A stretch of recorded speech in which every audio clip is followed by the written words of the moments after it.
వల్ల ఇద్దరు పవన్ కళ్యాణ్లు ఉండటం వల్ల ముందర ఒక ఎడ్జెట్కు పెట్టుకోవాల్సి వస్తుంది. అది అందువల్ల పవన్ కళ్యాణ్ ఆ పేరు రాసుకున్న వ్యక్తి, ఆ ఇంటి పేరు పెట్టుకున్న వ్యక్తులు, మనుషులు కనపడని వ్యక్తులు ఎందుకు సార్ వీళ్ళ గురించి మాట్లాడుకోవడం కూడా దండగిల చేత కాదు. రాజకీయాలు చేయడము మొగంలాగా రమ్మని చెప్తున్నాము.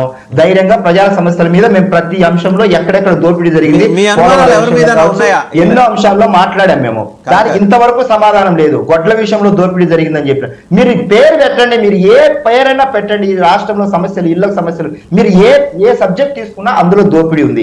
దానికి సంబంధించిన లెక్కలు అడుగుతున్నాం. దానికి సంబంధించిన ఏ రోజు లెక్కలు చెప్పట్లేదు.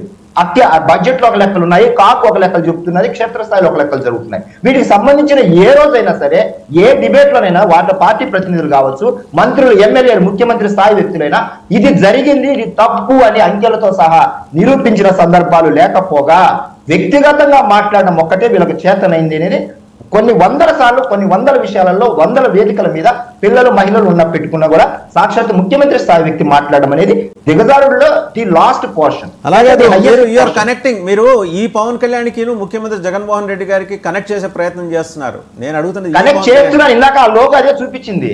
వాళ్ళు పెట్టాలనుకున్నారు, ఓట్లు చేర్చాలనుకుంటున్నారు, మళ్ళీ చెల్లెల రూపంలో లేకపోతే వైఎస్ వాళ్ళ నాన్న రూపంలో ఏమైనా తెచ్చుకోవాలని అనుకుంటున్నారేమో.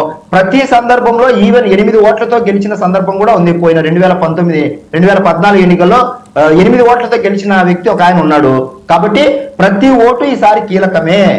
అరొకరో ఏదో ఒక ఎడ్జిలో గెలవాలని చూడాలని ట్రై చేస్తున్నారు. కానీ వాళ్ళకి నేను మొదటి నుంచి చెప్పినట్టు 175 కాదు, వాళ్ళకి వచ్చిన 151లో ఏదో ఒక సైడ్ ఏదో ఒక అంకె లేచిపోతుంది. ఇది నేను 3 ఏళ్ల నుంచి చంద్రశేఖర్ గారు వైఎస్ఆర్సీపీ అధికార ప్రతినిధి ఇక్కడే ఉన్నారు. ఆయన మీ మీద డైరెక్ట్ గా ఎలిగేషన్స్ లెవెల్ చేస్తున్నారు. ఆ పార్టీ వెనకాల మీరే ఉన్నారా? ముందుగా మీకు ప్యానెల్లో ఉన్నటువంటి పెద్దలకి, అలాగే 99 ప్రేక్షకులకి, వీక్షకులకి శుభోదయం సార్. వైఎస్ఆర్ కాంగ్రెస్ పార్టీ జెండాని పోలినటువంటి జెండా, మా పార్టీ యొక్క గుర్తును పోలినటువంటి గుర్తు, ప్రజాశాంతి పార్టీ పేరుతోటి గతంలో ఎలక్షన్స్కి వెళ్ళినటువంటి సందర్భాన్ని మనం గమనించాం. నిజంగా ప్రజల్లో కానీ ఆదరణ, అభిమానం ఉంటే ఏ రకమైనటువంటి గుర్తులున్నా, ఎవరు పెట్టారు, ఏంటి అనేది తెలుసుకో